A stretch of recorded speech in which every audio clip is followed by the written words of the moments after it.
दोस्तों, जीवन में अक्सर हम अपनी असफलताओं के लिए किस्मत को दोष देते हैं। हम सोचते हैं कि हमारे पास पर्याप्त संसाधन नहीं है, हमारी मेहनत बेकार जा रही है और बाकी लोग हमसे बेहतर हैं। लेकिन क्या कभी हमने यह सोचा है कि हमारी असली समस्या हमारी सोच और हमारे कर्म हैं? आज मैं आपको एक ऐसी प्रेरणादायक कहानी सुनाने जा रहा हूं जो न सिर्फ आपकी सोच को बदल देगी, बल्कि आपको यह भी सिखाएगी कि किस्मत के भरोसे बैठने से कुछ नहीं होता।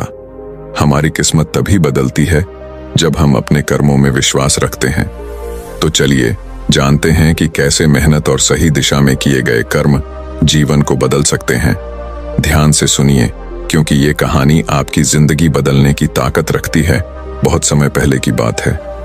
एक नगर में महात्मा बुद्ध ठहरे हुए थे। तभी वहां पर एक किसान आया और वह महात्मा बुद्ध से कहता है, हे बुद्ध, मेरी किस्मत बहुत खराब है। मैं जो भी काम करता हूं वो सब बिगड़ जाता है। मुझे मेरी मेहनत का कोई फल नहीं मिल पाता। मैं एक किसान हूं, मैं खेती करता हूं, लेकिन मेरी फसल कभी अच्छी नहीं हो पाती और इसी वजह से मैं बहुत परेशान रहता हूं। पता नहीं क्यों मेरे साथ ही ऐसा क्यों होता है। इसके उपाय के लिए मैंने कई साधु संतों से बात की, कई ज्ञानियों से उनकी राय ली। उन्होंने जो कुछ भी कहा मैंने वह सब कुछ किया। मैंने सभी तरह के अनुष्ठान, पूजा पाठ और यहां तक कि हर प्रकार के कार्य करके देख लिए, लेकिन फिर भी मुझे इसका कोई लाभ ही नहीं मिल रहा। और वहीं पर मेरे अन्य गांव वाले, उन सब की फसल बहुत अच्छी होती है, जबकि वह अपने खेतों में उतनी मेहनत भी नहीं करते, लेकिन फिर भी उनकी फसलें हमेशा ही बहुत अच्छी होती हैं। मैंने सुना है कि आप सभी की समस्या का समाधान करते हैं, इसीलिए मैं आज आपके पास आया हूं। क्या आप मेरी समस्या का समाधान कर सकते हैं? हे तथागत, क्या आप मेरी किस्मत बदल सकते हैं? उस किसान की वह सारी बातें सुनकर महात्मा बुद्ध मुस्कुराने लगे और उस किसान से कहते हैं, भंते, तुम्हारी किस्मत तो पहले से ही बहुत अच्छी है, सब कुछ तो तुम्हारे पास ही है, फिर भला तुम ऐसा क्यों कहते हो कि तुम्हारी किस्मत अच्छी नहीं है? इस पर वह किसान महात्मा बुद्ध के इस प्रश्न का जवाब देते हुए कहता है, हे तथागत, मेरे पास क्या है? मेरी किस्मत इतनी खराब है कि जिस भी काम में मैं हाथ लगाता हूं वह सारे कार्य बिगड़ जाते हैं। मैं चाहकर भी अपने खेतों में अच्छी फसल नहीं उगा पाता, जबकि वहीं पर मेरे गांव के अन्य लोग अच्छी फसलें उगा लेते हैं और वे लोग मेरी जितनी मेहनत तक नहीं करते। तो ऐसे में भला मेरी किस्मत कैसे अच्छी है? इस पर महात्मा बुद्ध मुस्कुराते हुए उस किसान से कहते हैं, भंते, तुम्हारे पास एक स्वस्थ शरीर है, तुम्हारे सभी अंग अच्छी तरह से काम करते हैं, तुम्हारा मस्तिष्क भी अच्छी तरह से काम करता है और तुम्हारे पास अच्छी खासी जमीन भी है। भला तुम्हारे पास किस चीज की कमी है? अगर ऐसे देखा जाए तो तुम्हारी किस्मत तो बहुत अच्छी है। इस पर वो किसान महात्मा बुद्ध से कहता है, हे तथागत, मेरी समस्या यह नहीं है। मेरी समस्या तो यह है कि जिन भी कार्यों में मैं हाथ डालता हूं वह कार्य बिगड़ क्यों जाते हैं। रही बात जमीन, अच्छा शरीर, अच्छा मस्तिष्क और अच्छे अंगों की, तो वह तो सभी के पास है। मेरे सभी गांव वालों के पास भी है और उनके पास अच्छी जमीन भी है और तो और उनके पास अच्छी फसल भी है।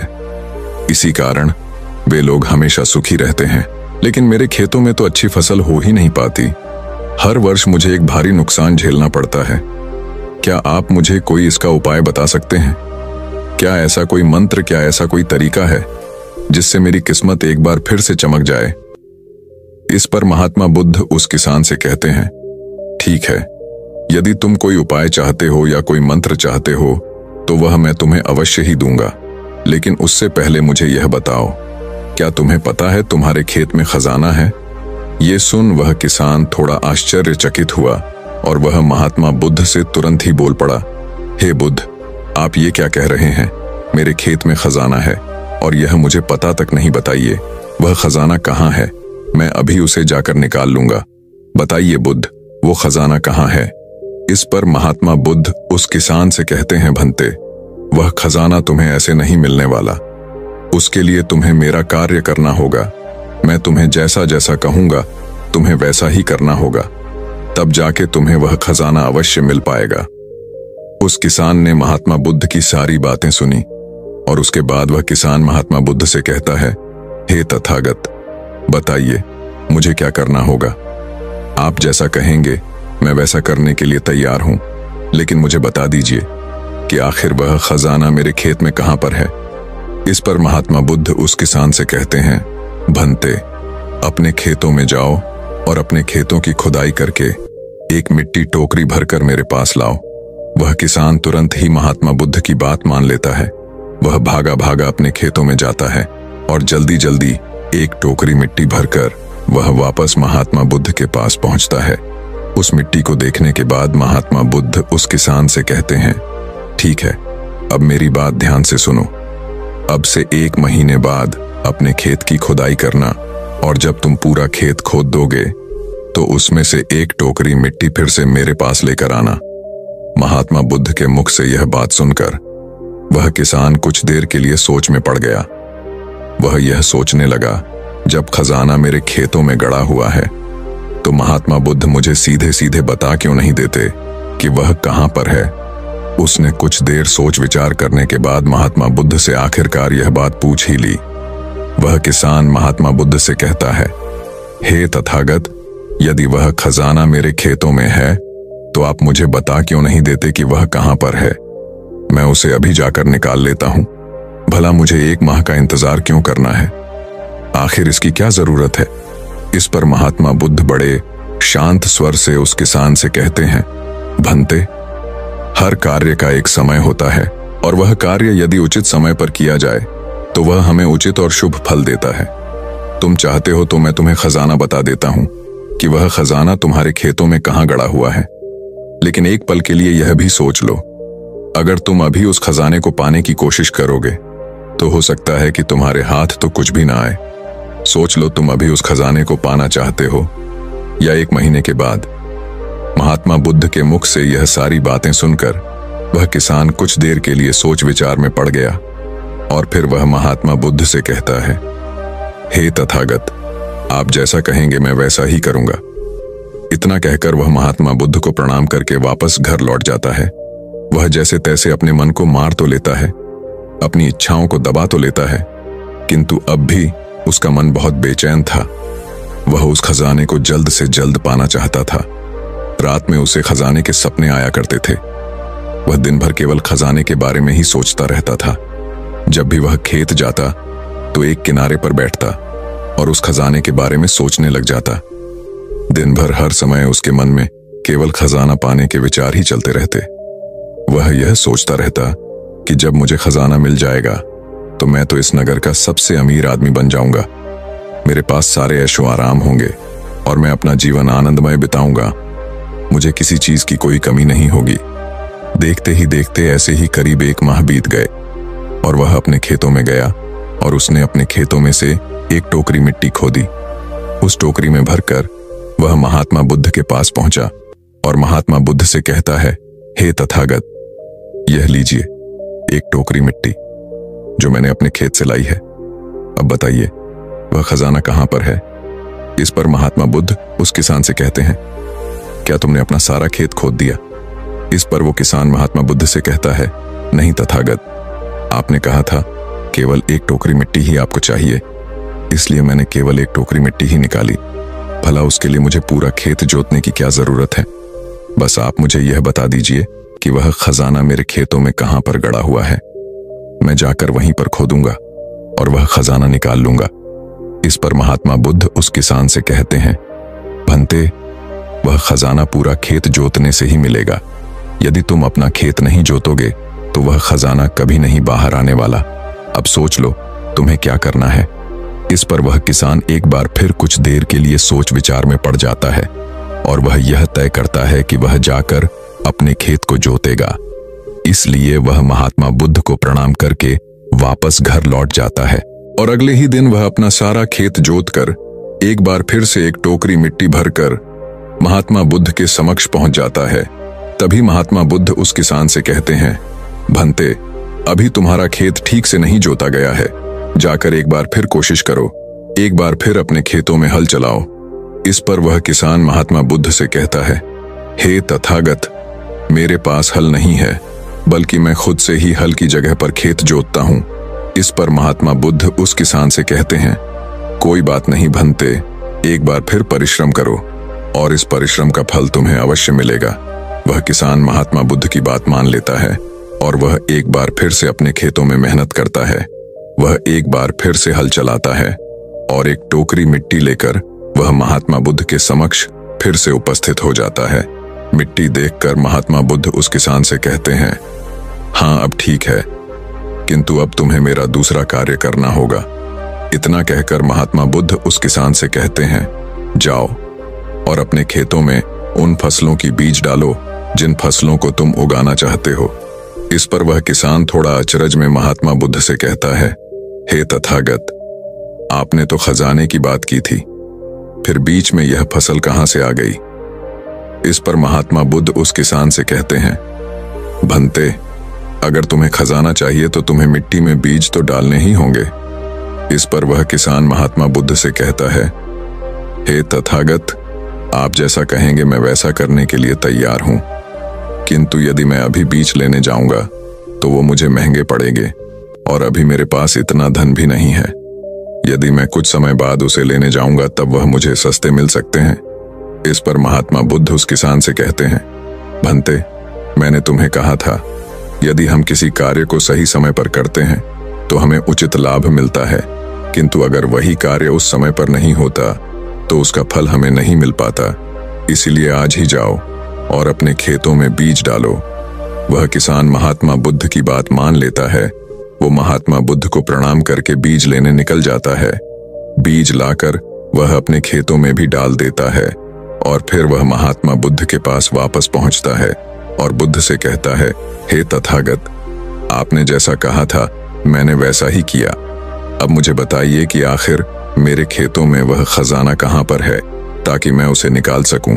इस पर महात्मा बुद्ध मुस्कुराने लगे और उस किसान से कहते हैं, भंते, अभी तो तुम्हें एक और कार्य करना है, उसके बाद वह खजाना तुम्हें खुद ब खुद दिखेगा। किसान महात्मा बुद्ध से कहता है, हे तथागत, बताइए अब वह कौन सा काम है जो मुझे करना है। इस पर महात्मा बुद्ध किसान से कहते हैं, जो भी बीज तुमने अपने खेतों में डाले हैं अब से तुम्हें उनकी देखभाल करनी है। उन्हें प्यार से सींचना है और देखना उन्हें कोई तकलीफ ना हो, वह स्वस्थ रहे, उन्हें कोई बीमारी या कीड़ा ना लगे। यदि ऐसा हुआ तो तुम्हें वह खजाना नहीं मिल पाएगा। और यदि तुम्हारे खेत का हर एक बीज अंकुरित हो गया और वह अपनी संपूर्णता तक पहुंच गया तो वह खजाना तुम्हें अवश्य ही दिखाई देगा और तब तुम्हें मेरे पास आने की कोई आवश्यकता भी नहीं पड़ेगी। उस किसान ने महात्मा बुद्ध की सारी बातें मान ली और उसके बाद वह महात्मा बुद्ध को प्रणाम करके वापस घर लौट गया। अब से वह अपने खेतों की देखरेख करने लगा। उस किसान ने अपने खेतों पर पूरा ध्यान दिया, किंतु अब भी उसे सपनों में वह खजाना ही नजर आता था और वह मन ही मन सोचता था कि बस एक बार यह फसल पूरी तरह से स्वस्थ हो जाए तो वह खजाना भी मुझे मिल ही जाएगा। इसी सोच के साथ वह उन फसलों की देखरेख में दिन रात लगा रहता। उसने अपनी फसलों पर किसी प्रकार की कोई विपदा नहीं आने दी और देखते देखते वह दिन भी आ गया जब उसकी फसल उसके खेतों में लहलहा रही थी। तभी उसे महात्मा बुद्ध की बात याद आई।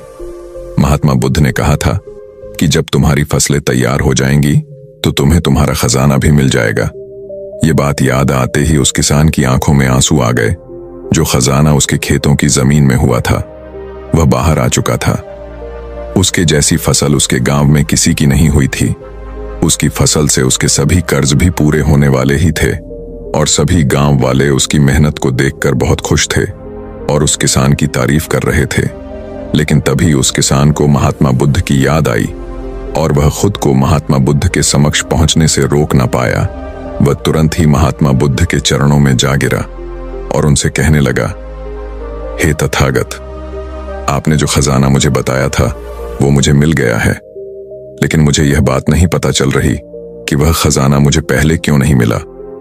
इस पर महात्मा बुद्ध उस किसान से कहते हैं, भंते, हमेशा किस्मत को दोष देना सही नहीं होता। पहले तुम अपनी किस्मत को सही करने में लगे हुए थे, लेकिन तुम यह भूल रहे थे कि तुम्हारी किस्मत तो पहले से सही थी। तुम सही काम नहीं कर पा रहे थे। तुम चाहते थे कि तुम्हारे कर्म किए बिना ही तुम्हारी फसल सबसे उत्तम हो, लेकिन उसी वक्त मैंने तुम्हें खजाने का लालच दिया और खजाने के लालच में ही सही लेकिन जब तुमने सही समय पर सही काम किया तो तुम्हें सही फल भी मिला। और जो तुम्हारे पास सबसे उत्तम चीज है, जो तुम्हारे पास असली खजाना है, वह तुम्हारा शरीर ही है। इस शरीर के माध्यम से हम इस दुनिया में जो चाहे वह पा सकते हैं, लेकिन यहाँ पर तो हर कोई अपनी किस्मत का रोना रोने में लगा हुआ है। यहाँ तक कि उन्हें अपने कर्मों में विश्वास ही नहीं है, तो ऐसे लोग भला अपने लक्ष्य तक कैसे पहुंच सकते हैं?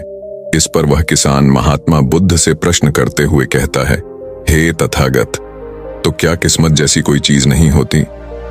इस पर महात्मा बुद्ध मुस्कुराने लगे और उस किसान से कहते हैं, भंते, किस्मत क्या है? किस्मत हमारे ही सत्कर्म है, और यह सत्कर्म ही हमें ऊर्जा और शक्ति प्रदान करते हैं ताकि हम सही दिशा में कार्य कर सके, और इन कार्यों से ही हम अपने जीवन के लक्ष्य को प्राप्त भी कर सकते हैं।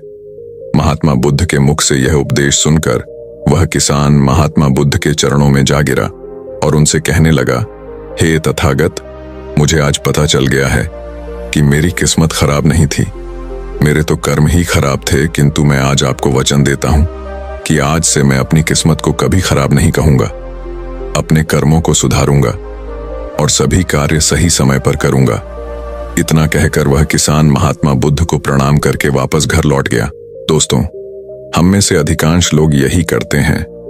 वे लोग हमेशा अपनी किस्मत को दोष देते रहते हैं, लेकिन वो कभी भी अपने कर्मों पर ध्यान नहीं देते। वो यह नहीं सोचते कि क्या उन्होंने अपने लक्ष्य को पाने के लिए जो कर्म करने चाहिए थे वो कर्म किए हैं या नहीं, कहीं उसमें कोई कमी तो नहीं रह गई, और अगर उसमें कोई कमी थी तो क्या उस कमी को दूर करके क्या उस लक्ष्य को प्राप्त किया जा सकता था। और यह सब हम तब सोच पाएंगे, तब समझ पाएंगे जब हम अपनी किस्मत को दोष देना बंद कर देंगे। लेकिन हम तो अपने आप को सही और अपने किस्मत को गलत ठहराना चाहते हैं। हम किसी ऐसे को चाहते हैं जो हमारी गलतियों का ठेका ले ले, और इसीलिए हम अपनी किस्मत को हमेशा दोष देते रहते हैं ताकि हमें कभी किसी के सवालों का कोई जवाब ही ना देना पड़े। और इस तरह से हम उस समस्या से भी निकल जाते हैं, और हम कभी पीछे पलटकर यह नहीं देखते कि क्या हमने उस लक्ष्य को पाने के लिए हर मुमकिन कोशिश की थी या नहीं। हमसे कहीं पर कोई गलती तो नहीं हुई थी, क्योंकि हमें तो लगता है कि यह सब तो किस्मत का खेल है, और भला किस्मत से कौन जीत सकता है। आपने अपने आसपास भी ऐसे कई लोगों को देखा होगा जो लोग अपने लक्ष्य को प्राप्त ना कर पाने पर रोते हैं, चिल्लाते हैं, और जब उनसे कोई उनकी असफलता का कारण पूछता है तो वह यही कहते हैं कि वह तो मेरी किस्मत में था ही नहीं। लेकिन यहाँ पर आप एक वास्तविकता भूल रहे हैं। इस दुनिया में ऐसे कई सारे लोग हैं जो अपने कर्म पर ध्यान देते हैं। वह अपने कर्म को कभी नहीं छोड़ते, भले ही वह अपने लक्ष्य को पहुंच पाने में असफल हो जाए, लेकिन फिर भी वह अपने कर्म पर विश्वास रखते हैं। और जो लोग अपने कर्म पर विश्वास रखते हैं वह लोग कभी यह नहीं कहते कि उनकी तो किस्मत ही खराब थी, बल्कि वह दोबारा फिर से एक बार पूरी शक्ति से उस लक्ष्य को पाने की कोशिश करते हैं। और यह कोशिश वह तब तक करते रहते हैं जब तक कि उन्हें उनका लक्ष्य मिल नहीं जाता।